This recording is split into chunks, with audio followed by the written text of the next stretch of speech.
Cool. So welcome to the first Creative Natives graduate workshop.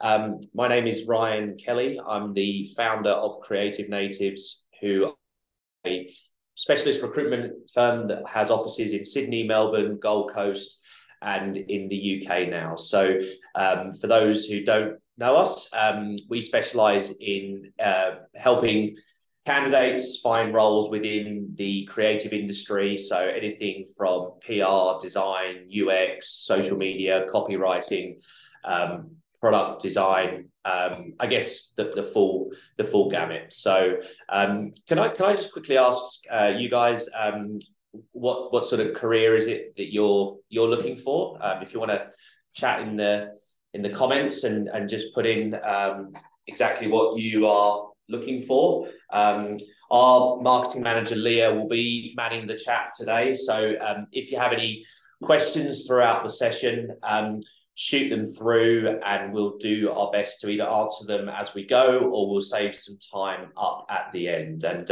as I mentioned earlier, this session is being recorded. So those who can't attend today can be sent recording. Okay. We got any? Not yet. Not yet. Okay.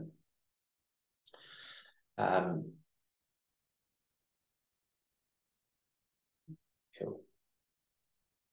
Awesome. So guys, this is the first one I've done. So obviously the more interactive they are, the better. We'll probably we'll have it within less than an hour today. So yeah. We've got a couple here. So we've got Anything Creative from Jasmine, but she studied graphic design and loved publication design the most. Adrian, mainly looking at graphic design and motion industry, and Timothy looking for generalist roles in marketing and PR. Bernard recently completed a GA UX course and looking to get into UX or UX research if possible. So, awesome. Good variety. Lovely. Awesome. All right, let's kick things off.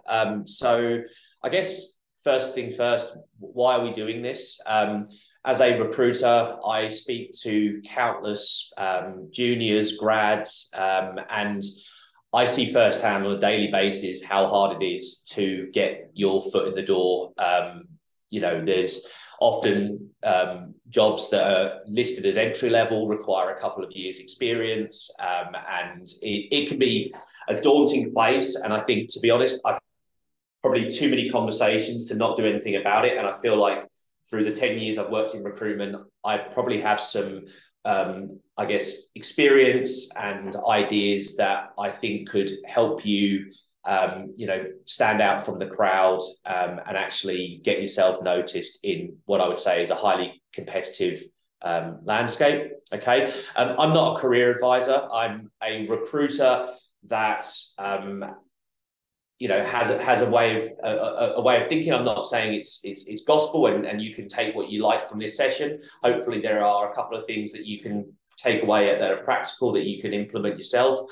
But in the next hour, the things we're going to be looking at are building a personal brand online, how to actually land an internship. So actually some practical tips on how to go about getting an internship, tips on how to nail your cover letter, the best way to present your work. So that would be, very suitable for those looking to get into the creative space. Some practical ways of kickstarting your career, and then we'll finish off with some questions at the end. I hope that's okay. Awesome. Cool. So just a bit of background about myself. Don't worry, this isn't all about Creative Natives, but I started Creative Natives 3.5 years ago from my kitchen bench. A bit years later, we're now 14 people across 3 different offices in Australia, and we have an office in the UK. And to give you some context, we launched just before COVID, and we had to adjust and acclimatise to the way of the world. And that's what set us on a real trajectory of building a brand online. And that has led to currently we have approximately 1 million views per month on LinkedIn. And every single member of the team is responsible for building a personal brand. And the results that they experience on a daily basis are absolute proof of why you should have a personal brand. Okay. And I think before I go into that, it's important to know that anyone can have a personal brand. Okay. This isn't just be a recruit, this isn't just have a personal brand because you're a recruiter. The point of this presentation, we'll go into it in just a second, is really highlighting the benefits that you can start receiving from starting, baby steps to building a personal brand. Okay. So, if I was to say the words personal branding, you might look a bit like David Rose. And look, I didn't really know what personal branding was about 3.5 years ago. But as I said, it has severely impacted my career. And I have seen others who have gone through that journey themselves go into a lot of opportunities presented to them. And I want to kind of just talk you through the basic principles behind it and give you some practical tips on how to actually get that going. But before I go into that, has anyone began the journey of building a personal brand online? If you want to just comment in the box, in the chat box, if anyone has, or... Yeah, I've got a couple of yeses here.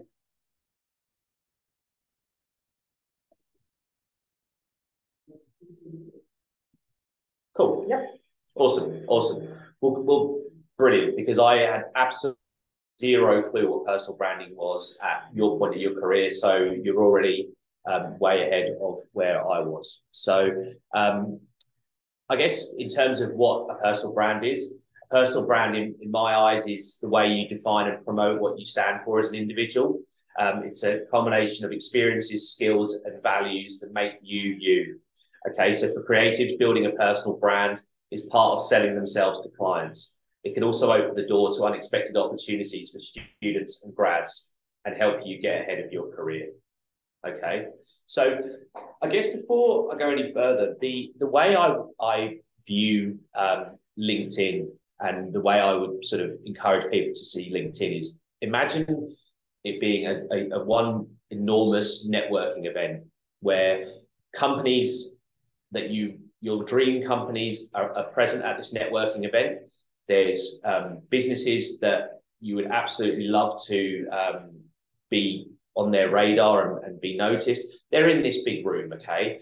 And you have a real opportunity, and there's never an opportunity to actually build connections with those companies and those individuals within those businesses through the use of personal branding and content, okay? And like any networking event, I guess before we go into the type of content and material that you would put out there, think about the etiquette of a networking event as well.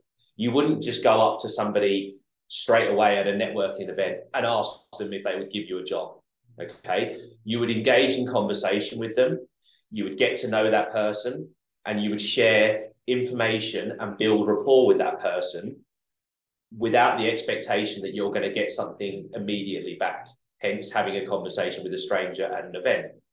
Okay, so that should be the real basis that you should be thinking about. How to use LinkedIn should be very similar to that approach, how you would at a networking event.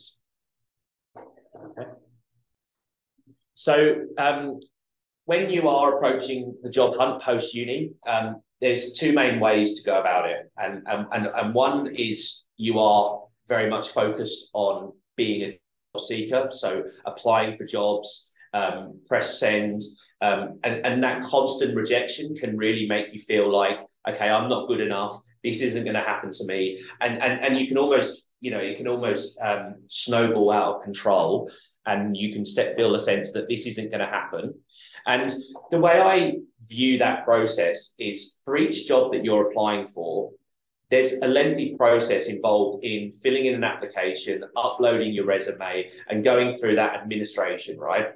With, quite honestly, a fairly low chance of success. Okay, so that's one way of going about your job search. And don't get me wrong, I think probably 90% of people go about that the same way and are hoping that they'll get that bit of luck and get their foot in the door. Okay, or there's the other one. The other way of looking at things is, what can you do to stand out from a personal branding perspective and get noticed by a potential employee. Okay, so a personal brand is going to create a point of differentiation. Okay, I have in the past hired people into Creative Natives because I've seen the content that they've posted online.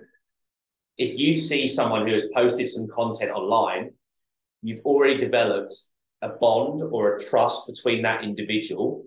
And if someone has then seen something that you've posted about, you're going to have a much bigger chance of success by being noticed by them versus putting in a generic job application. Okay, so that is the mindset that before you do anything is you really do have those two choices. Do you play the numbers game and try and repeat, or do you actually stop and think, okay, is that the most effective way of getting noticed? And can I shift my focus into building a personal brand?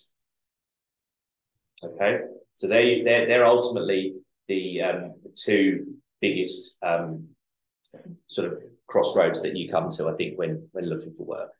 Okay, so your LinkedIn profile to me is, if not just as, but probably more important than your CV.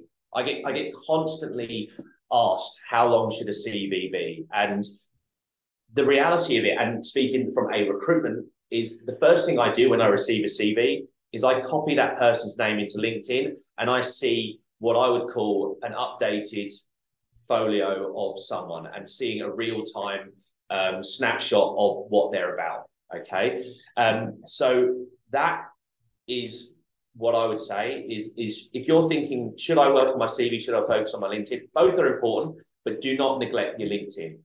Okay, because that is always going to be used as a point of reference for any hiring manager or any recruiter. Okay, so let's talk about what that should actually look like. Okay, if we start off the real basics, your photo should represent your personal brand. So your photo should mirror the culture or the organization or the type of role that suits what you're going for. Okay, so if you are going for a creative graphic design role, it probably isn't suitable to be wearing a corporate suit and not being able to show your personality. Okay, so have a think about what area you want to focus in. And if you aren't sure, then I would encourage you to look on LinkedIn and look at those who are in roles that you're looking for and seeing how they present themselves on LinkedIn. So if you're a marketing graduate, type in marketing manager on LinkedIn and have a look at the way they present themselves, okay? Because that over the top suit might actually put off potential employees if it doesn't reflect the environment that you're looking after, okay? The second point, which I say to everyone, but it sounds obvious, smile, okay?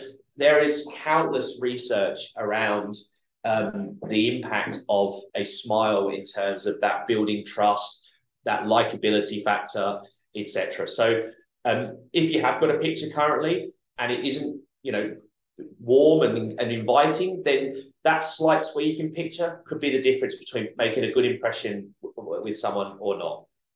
Okay. The other thing which LinkedIn has is an ability to customize the visual facing of your LinkedIn page. And the way I would describe your LinkedIn page is like a microsite for you. So it's a mini website showcasing you. So you have an opportunity to personalize and customize the way in which your LinkedIn page looks like. So if you look at mine, for example, I have a customized banner, which then has which color coordinates with my picture and just has a well-rounded visual representation and one that I want people to think of when they look at my page. Okay, so there are certain areas which you can customize, and particularly if you're in the creative space, it is an absolute surefire way of standing out from generic LinkedIn backgrounds. Okay. There's also areas in there which gives you an opportunity to show off work that you've done. Okay, so there's a featured section on LinkedIn which allows you to put in certain articles. It allows you to put in portfolios of work, etc. So that sits right in the middle of your profile page. So if you have anything that is worth showcasing, i.e. a portfolio, have that ready available so that people can click on that and have direct access to your work straight away, rather than having to get in touch with you, etc. So make your profile accessible as possible to the reader. Make sure that it's it looks good, it's easy to digest. When they read your about section, they want to be able to get straight away a feel for who you are, what you are, and what you can do. Okay, so be very clear about the information you put in there, and make sure that it's easy to digest and easy to understand. Okay. Is everyone all good at the moment? Yep. Cool. Okay. I just have a question. Sorry. No, please don't apologize.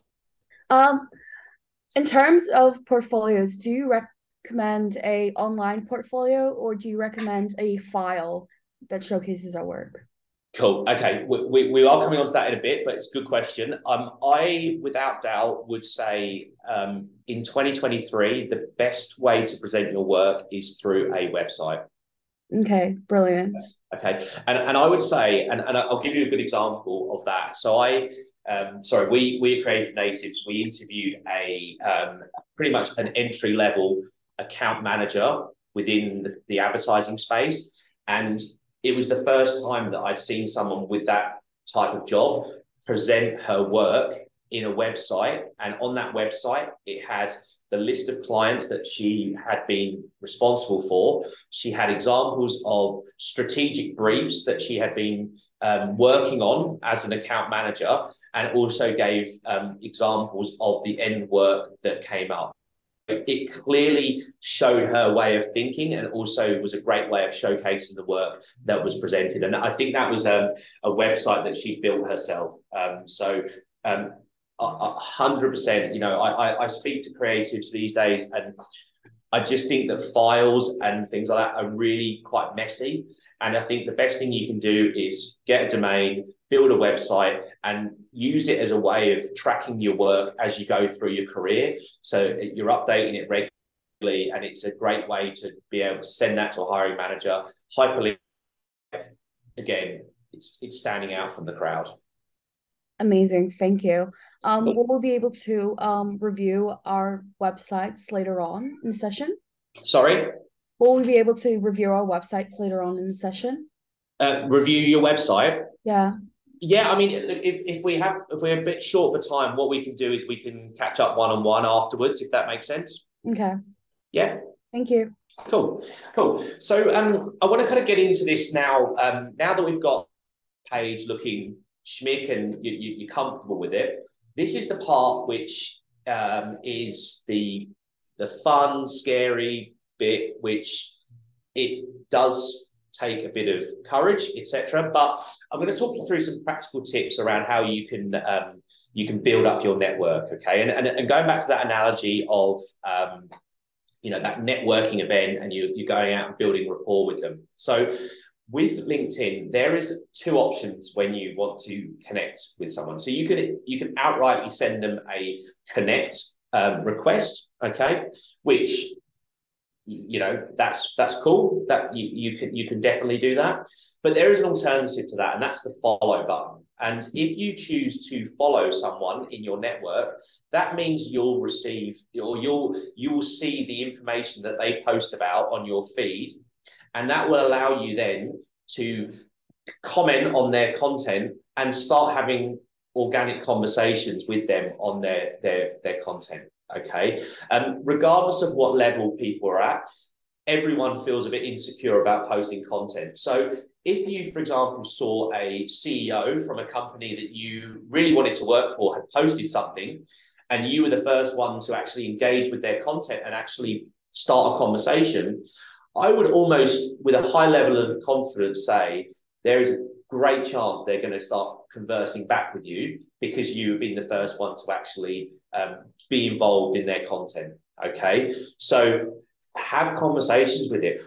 Give your opinion on something that they've done. If they've said something that you think is great, say that in the comments. You start having those conversations, and guess what? When people who also follow that person, they will then see your comments in the comment section, and guess what? Your brand is starting to organically get a lot more views, even though you're not creating content yourself. So you're almost piggybacking off other people's content. Okay, so that's like a really, if you're looking at baby steps to get, start having things going on, then there's a certain sort of formula that I would suggest is, choose 10 people a day to comment on their content.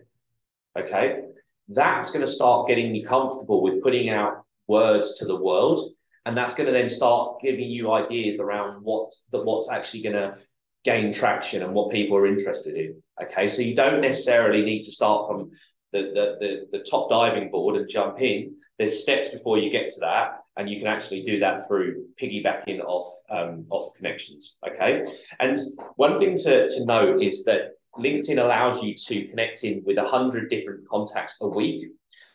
Think about that from a compounding perspective. If you connected with 100 prospective hiring managers a week, you would have over 5,000 new contacts in your network over the course of a year. Okay, so this shouldn't be something that you should wait till a certain point in your career. It should be something which you can start from today. Okay, so the sooner you do it, the sooner you're going to start seeing the results of that compounding numbers. And before you know it, you've got a great network of people who are all potential opportunities in the future. Okay. Any questions on that at all? Adrian's got his hand up. Adrian, do you want to ask a question? The question I kind of have in that case, how would you like dedicate time to yourself to be on like LinkedIn? Because you're like saying, just like show up and like comment on people's posts. Sometimes, I'm not just saying, but like a lot of the times we can be busy. So how do you like dedicate some time to just doing that? Look, I guess it depends on what your priority is. If you're busy and are choosing to do other things, like applying for jobs, then perhaps you could use the time instead of applying for jobs to actually start working on your content piece, because I think that's going to have a better success rate. I also think that this sort of it can be done in as little as 15 minutes each day. So having a moment where you block out 15 minutes, whether it be on the train or something like that, where you're literally just for 15 minutes commenting or connecting with people each day. It's not spending hours each day. I would say block out a time that is probably no more than 15, 20 minutes and keep it at the same time, and you will start seeing results. And something which is really important to realize is, and why a lot of people stop doing it soon, after they do it for a bit, is the LinkedIn algorithm does not reward your content at the first time you do it. Okay, so the way that the algorithm works is if you produce content and someone engages with it, your content will then feature on their wall for the next 2 weeks.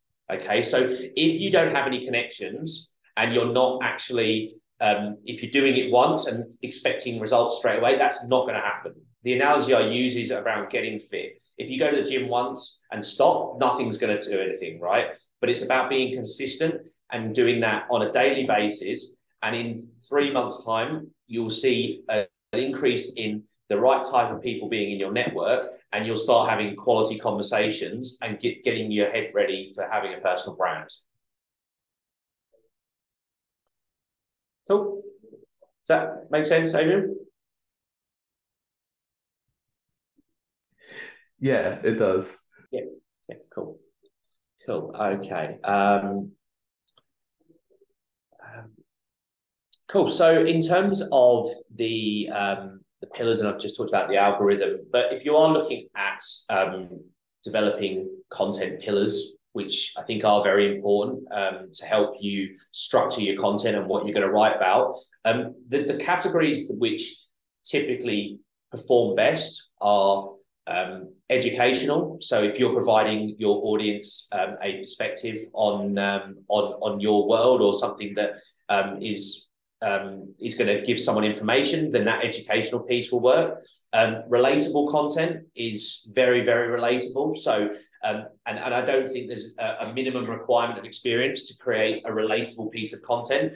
Everyone at certain points has felt insecure and made mistakes and be vulnerable. And actually, that sense of vulnerability is something which binds most humans together. So putting content out there that is relatable is generally going to perform quite well. And you don't need to have X amount of experience to be able to do that. Inspiring, everyone loves a feel-good story. Okay, so if you've passed an exam, if you've had your first interview, if you've made, document progress, okay? Because people like to hear about progress regardless of what level you're at, okay? So it's not about, look at me, but it kind of is to a certain degree, okay? It's about being humble, but also celebrating the minor wins, okay? Entertaining, look, it doesn't have to always be serious. What I encourage my team to think about when thinking about your voice online is, you don't want to be always serious. You don't always want to be always joking. You got to try and find a blend that fits your personality and represents your personality on there. And look, if you are looking for examples, everyone in our team at Creative Natives post content. There is no set, this is the Creative Natives way of doing it. We very much encourage individual style content. So if you are looking for people to see what works and what doesn't, then I would 100% encourage you to follow the team at Creative Natives. Okay. And look, it is going to feel a little bit uncomfortable at first. Okay. But what I would strongly recommend is that awkwardness and that cringe factor that you will probably put a lot of people off. Everyone feels that, okay? Everyone is uncomfortable the first time they start posting about things that are there. But my question is, what's a more uncomfortable feeling? Applying for countless jobs and not hearing back, or putting yourself out there and taking a commitment, which is, pay dividends long-term in your career? Cool. So I'm going to just park the LinkedIn bit for a moment now. We're going to move on to internships. Okay. And I know there's a lot of mixed feelings on internships, and I very much believe that an internship should be paid. Okay. So I'm not encouraging non-paid internships, but I cannot stress the value in having an internship of any nature on your resume, okay? If I have a junior that comes to me and they have any type of relatable business on their CV, I will call them, because it me that they're serious, okay? So to me, it demonstrates passion, it demonstrates commitment. So that's the first thing. But it also gives you, as a recruiter, something to work with hiring managers, okay? The way the recruitment works, we get paid to find clients or companies, candidates that have skills, okay? It's very, very difficult for us to present a candidate without any experience or any proven aptitude to find work, okay? So it may feel like, okay, that's not what I want to be doing, but apply to companies and get your foot in the door, even if it's as little as 2 weeks, and you've just got that stepping stone, which both the recruiter and yourself can use and be used to get your foot in the door. Ryan, Bethany's got a question. Yeah, sure, far away. Hi, so on internships and stuff like that. Yeah. So I've done about 3 internships so far, but every time I apply for an entry-level job, I've been told I don't have enough experience. Is there any other way that we can market ourselves so that we communicate that we do have the experience and stuff like that? Because I've gone to multiple job interviews telling me that. Okay. So which internships have you done? I've done one with TLA as a graphic designer, Yeah. And I've done one that was for about 2 months, and then I did another one that was 9 months at the University of Melbourne as a solo graphic designer. And Yeah. then I did another one that was graphic design and marketing down at Image Group International. Okay. Sure. So, and how have you been like applying for the roles? Have you been reaching out directly, or talk me through what the process looks like? I've been finding jobs through LinkedIn and everything like that. Yep. And I have made sure like I have my portfolio updated regularly with my internship work as well. Yep. And stuff like that. And at times like I will get an interview. Yep.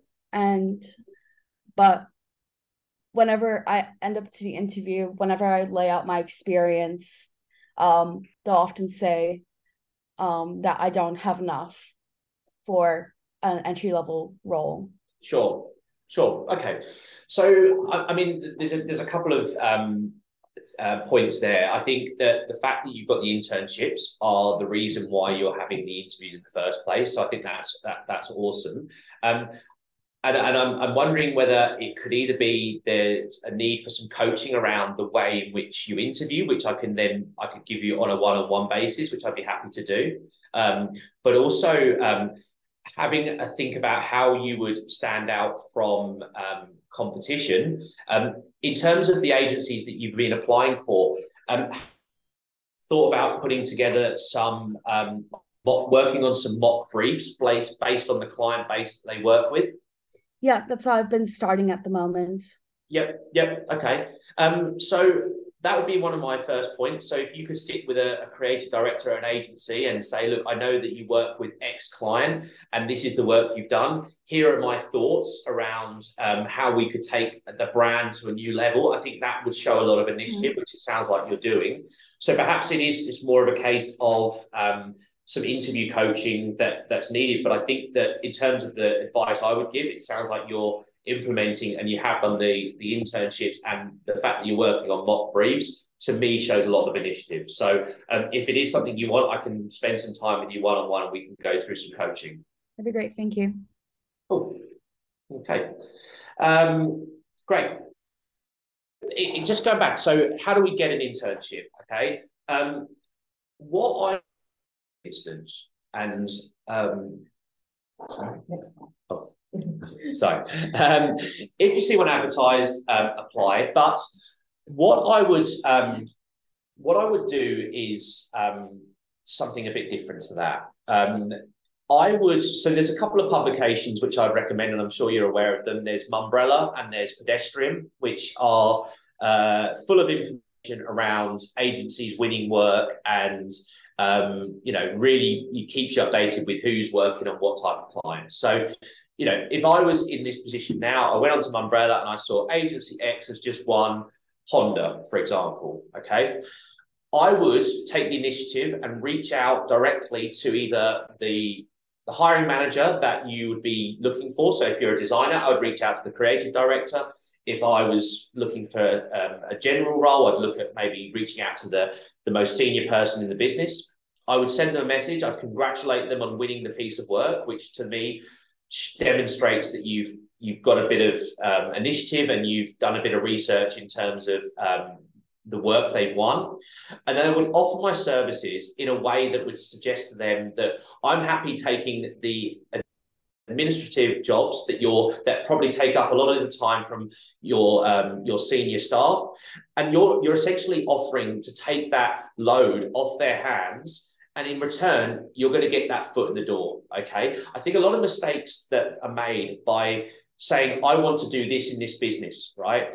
And as a business owner, you're going to instantly think, okay, is taking this person on going to cause more work for my business than not? Okay, so it's great to be ambitious, but I would also in the shoes of that person and position yourself as that person who can help make their life easier, and that you're not worried about the type of work that you do.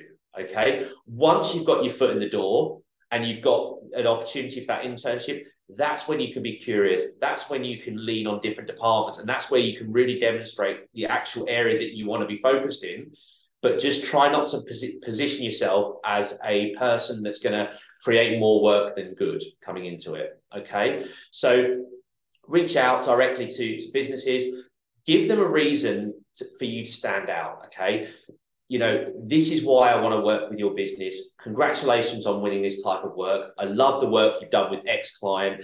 This is why I'm passionate, and this is what I can help your business do. Okay, so that's the whole piece around selling yourself in that very quick message to them. Okay. Cool. Awesome. Now, I'm just going to quickly go on to cover letters. Okay, I'm trying to get through this in time so we can have some Q&A at the end. So people think that cover letters are a waste of time. I actually really, really disagree with them, okay, particularly when you haven't got a huge amount of experience. I think a cover letter is a really good opportunity for you to articulate to the business why you want to work for them, okay, and it allows you to show your personality through the way in which you type. Okay, so what you put in that cover letter, as a few basic principles, the tone of voice in your cover letter should match the tone of voice for the organization. Okay, so if there's an organization that has quite a playful tone, make sure that you're trying to mirror that tone of voice, okay? Particularly if you're looking for a role in comms. So do some research, look through their socials, look through what they're putting out to the world, and try and match that in terms of how you present yourself, okay? Go through their website. Can you find their values of the organization? If you can find their values, how can you apply those values to your own personal experience? Okay, again, it's showing that of finding those values, and you're then bringing it back to how you connect with those values. Okay, another one is doing a search on their CEO or the senior leadership team of an organization. Have they put any press releases out? And if they have, that will give you a fair indicator of what's important to them as a business. And again, if you can bring that into your cover letter, that's going to help you stand out from the rest. Okay. Cool. So I think we've gone through this, which I think we touched on earlier, around building your website. Okay, it doesn't have to be anything super complex. Envato has a range of templates which are pretty straightforward to customize. It's going to help build your skills, and also it will demonstrate that you've got those abilities. Okay, a lot of and this is where I think that grads and younger people today have an edge on things. There's a lot of skills that are native to yourselves that the older generation don't have.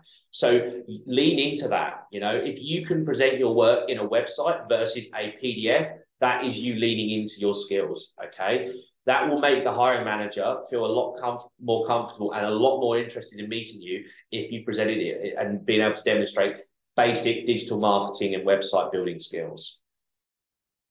Okay. Cool. So in terms of how we can get started, there's a few tips that I would say. Attend networking events. The world is reopened again, and there are a lot of free, really useful networking events, which I would 100% encourage you to go out and meet people and start conversations. LinkedIn is great and online is great, but nothing beats in-person, face-to-face contact. Find a mentor.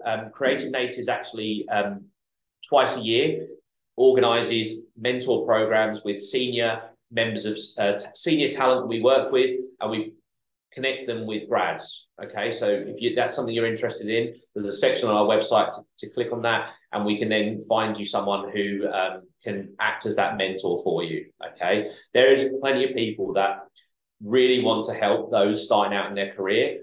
They get something from it, so don't feel like you're just taking up their time. They actually get lot of satisfaction out of helping people, but you've got to ask. Okay, so either through us or through your own initiative, try and find someone who can help teach you the lessons that they've learned throughout their career. Okay, and this is one that I really am a big believer in, is register an ABN number, so an Australian business number, right?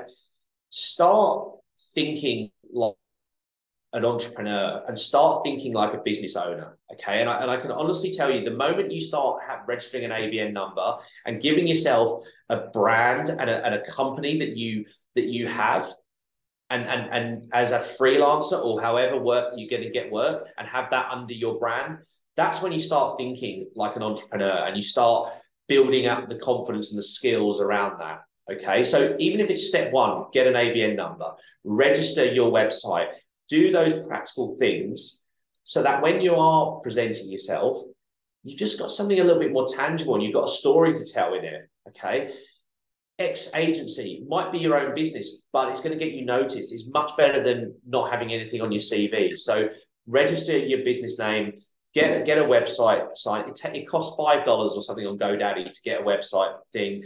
And again, you can build that up and you can start thinking about how you can start building your personal brand. Okay. Cool.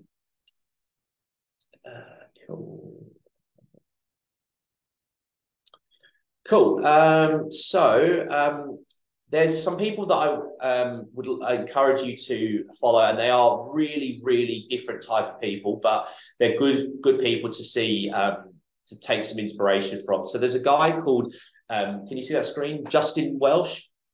Okay.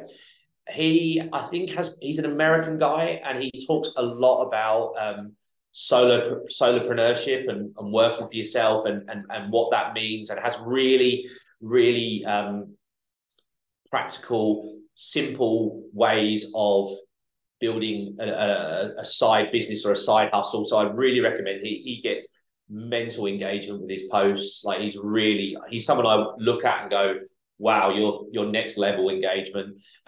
Michael Saliba, he's actually used to work at Creative Natives. He was a grad.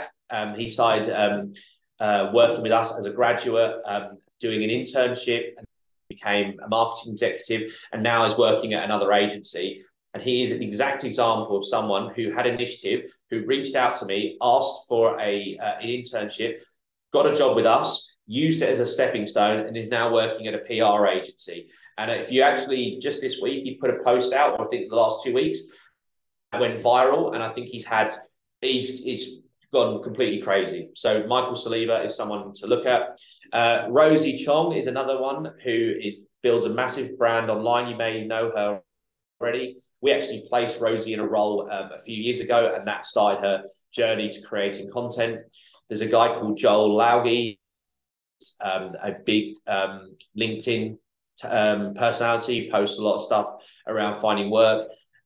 Sean Anderson is another guy who puts out some really useful content. And Mitch King, I think maybe some of you might know, he's an internal recruiter that has a very dry way about him, but highly entertaining, and puts some really good content out there. So I would 100% recommend following those people.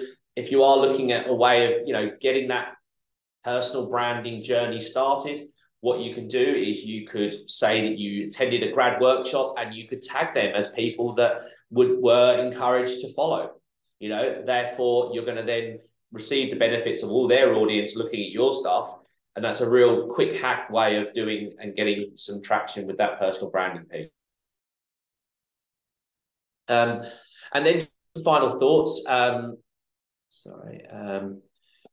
couple of things that I'll leave 10 minutes for some Q&A, but what have really shaped my career, and things that maybe aren't as obvious, but getting experience working in a call center is probably the thing that single-handedly changed my career.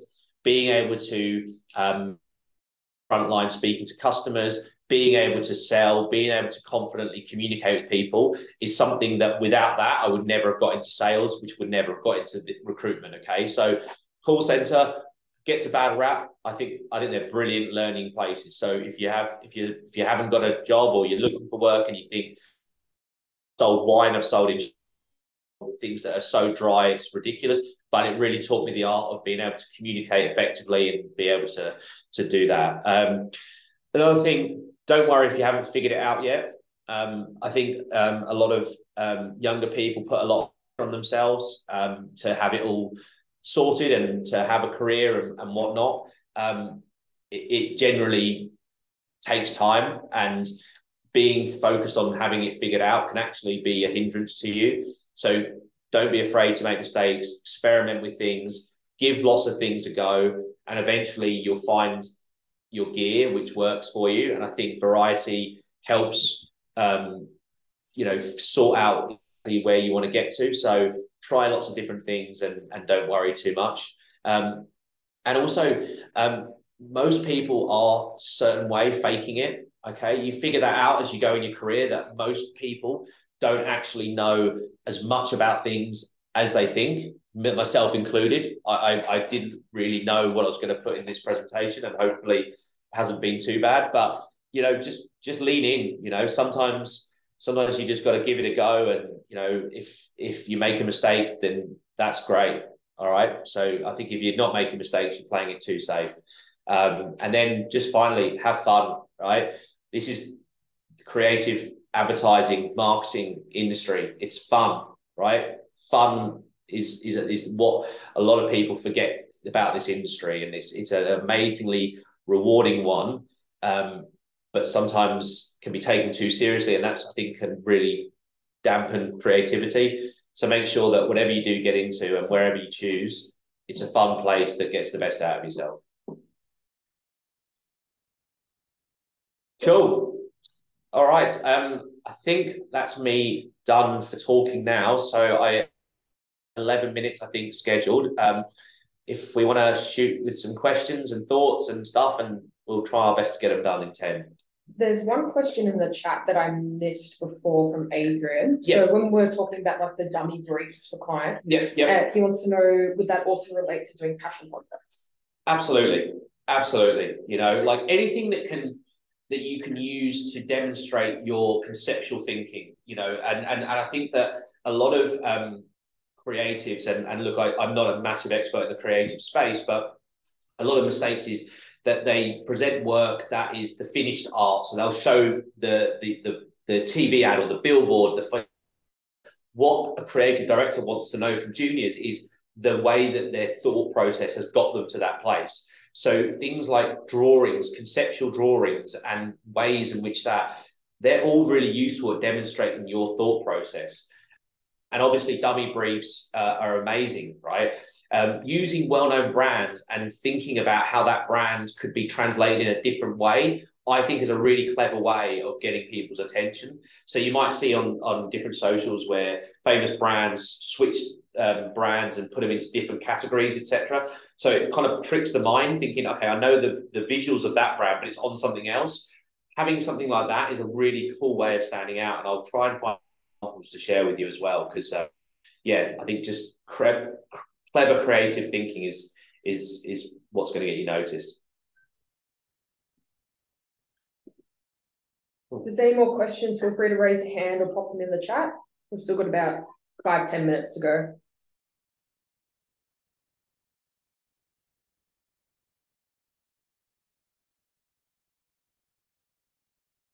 So has anyone, I guess if you can just help me out, because this is the first one, has anyone learned anything today that they didn't know before? And if they did, if you could put in the box, that would help, and hopefully help us make this presentation better for the next group who come along. Adrian, go for it. I always keep asking questions, but why not? Okay. So you guys showed me how important LinkedIn is, but what I normally did was I have like a design Instagram account, and I focus a lot my Instagram account as well. So I think my question is like, what like social like account, or like what focus should I have? Like, should I also keep like LinkedIn and also like Instagram? Because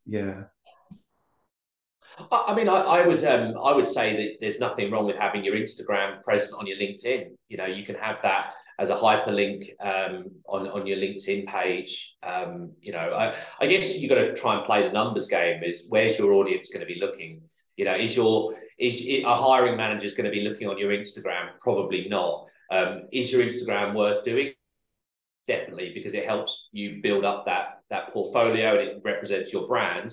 But you're taking that and you're not reinventing the wheel. You're just simply taking that and putting that present on your LinkedIn and making, you know, getting yourself noticed by the right people.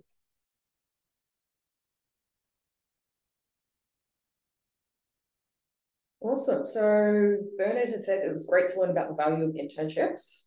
And Jasmine has said today was super insightful. She has learned about how LinkedIn is and showing more thought processes in the portfolio.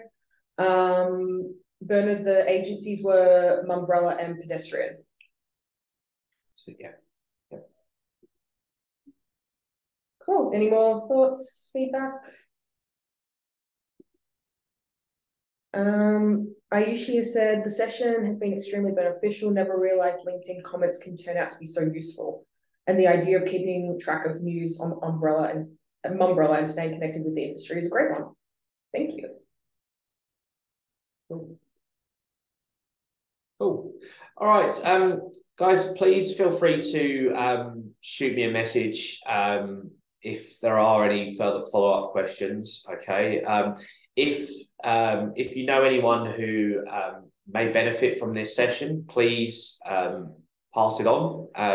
I'll be doing these monthly, and hopefully we can get people on the path and into work. You know, but you know.